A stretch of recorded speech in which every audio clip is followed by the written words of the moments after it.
Hey guys, welcome back to MuseThemes.com. My name is Steve Harris. We have a fantastic new widget for you today, something we've been working on for a while called Presentation Panels. So what this does is it allows you to create full height and full width compositions that you can scroll through, and they act as though they're panels. So when I click on the next navigation item here on the right, you can see that the whole page transitions down. It's filling the browser really nicely, the full height and the full width. And I can even use my keyboard controls to keep scrolling down. So this widget has a ton of flexibility as well because we've built it using state buttons. And the state buttons are used to kind of wrap all of this content together. So let me go ahead and jump into Muse and show you how to make something like we did in this demo here. So when I'm in Muse, the main thing that I like to do when I work with this widget is I like to zoom way out. We're going to be using a long page and we're going to be creating some really kind of big content areas. And because the way a state button works, it kind of sucks all of the content into it. So it can be actually kind of difficult to drop a state button on the page and then be constantly copying, pasting other things into it.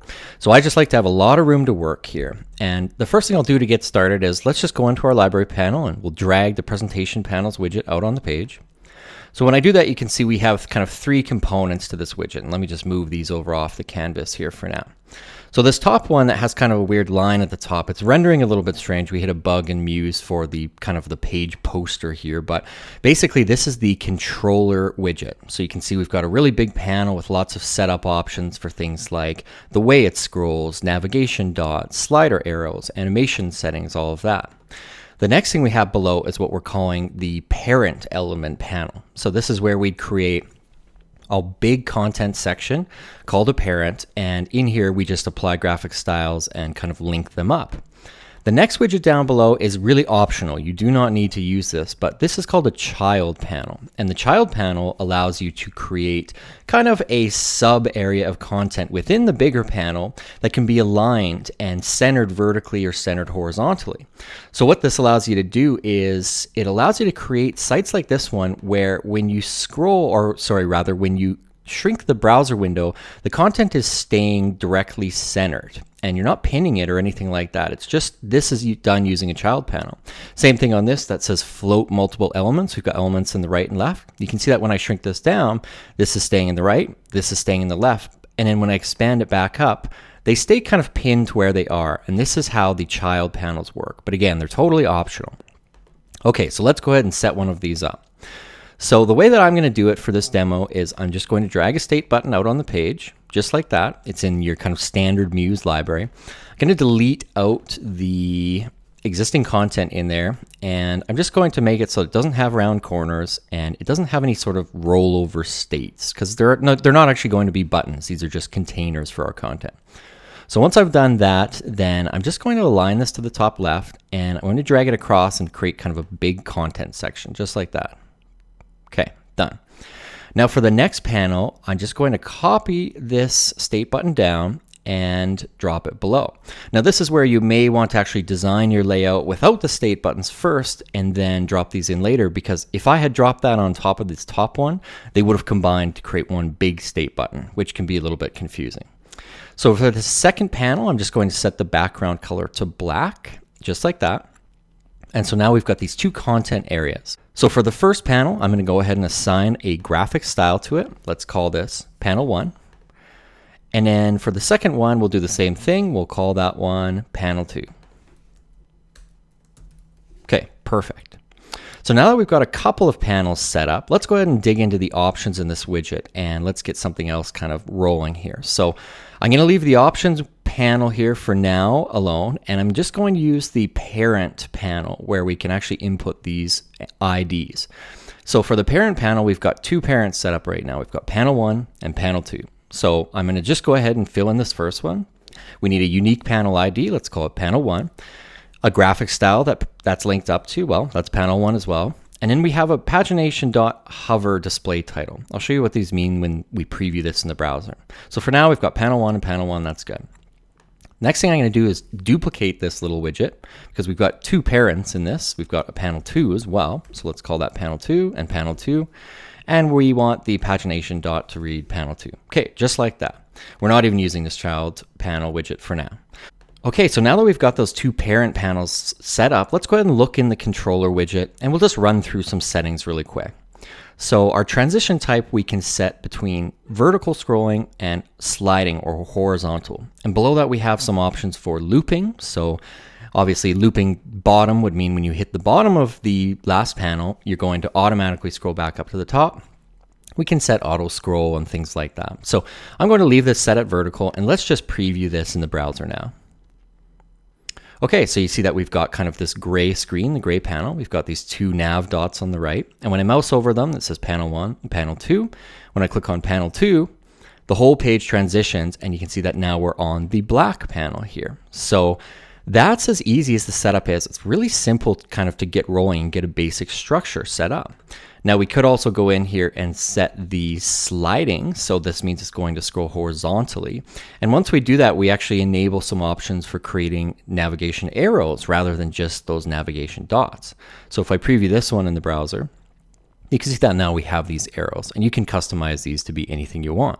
But now of course we have a horizontal transition.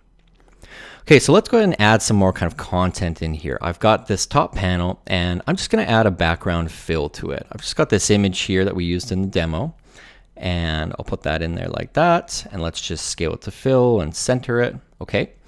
Now on the next panel, I'm just going to drop in a block of text and I'll just call this panel 2. And I'll just style the text up a little bit. Let's just go with white so we can see it. Okay, and let's just go ahead and bring up the size of this text a little bit, just something that looks better. Okay, and I'm going to center it and there. So now we can just move this text in kind of the center of the panel temporarily.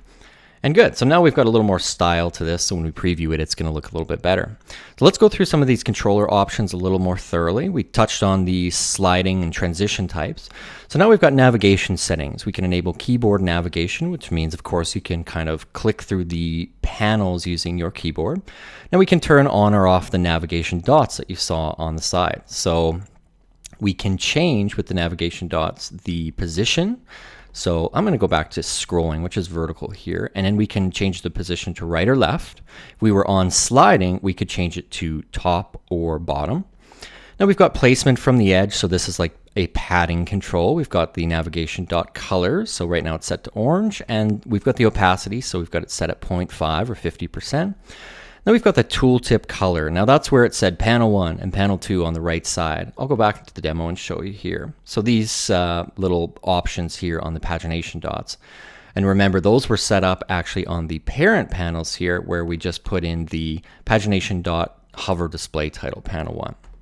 So we could go ahead and style those up. Right now the text size is 14. We could change this to, we'll go Montserrat, just like that.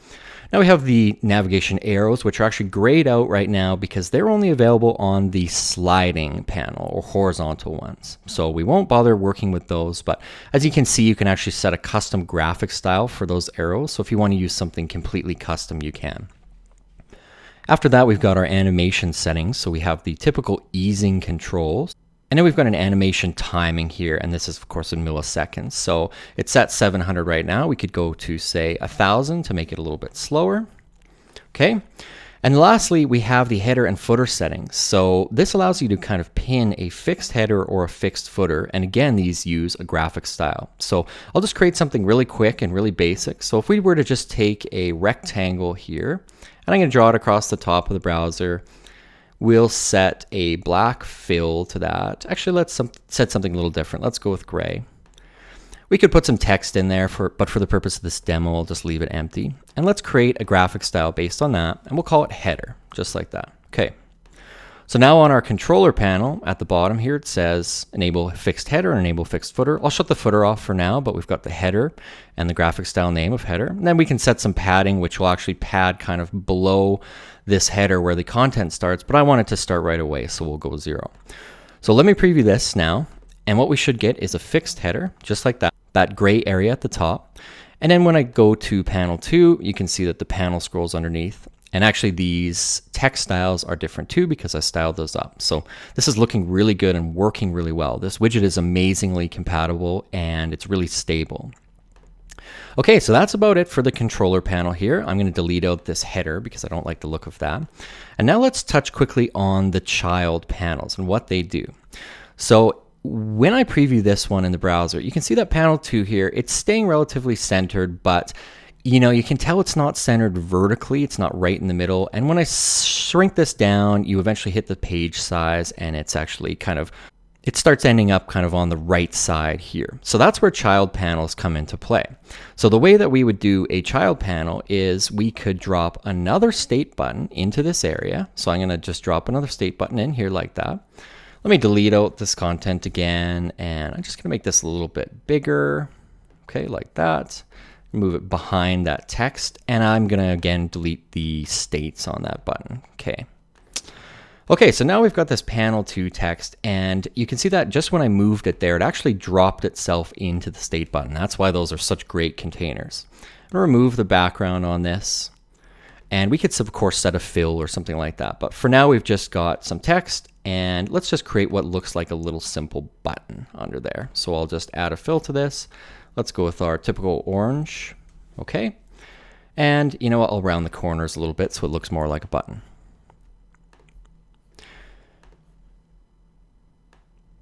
All right.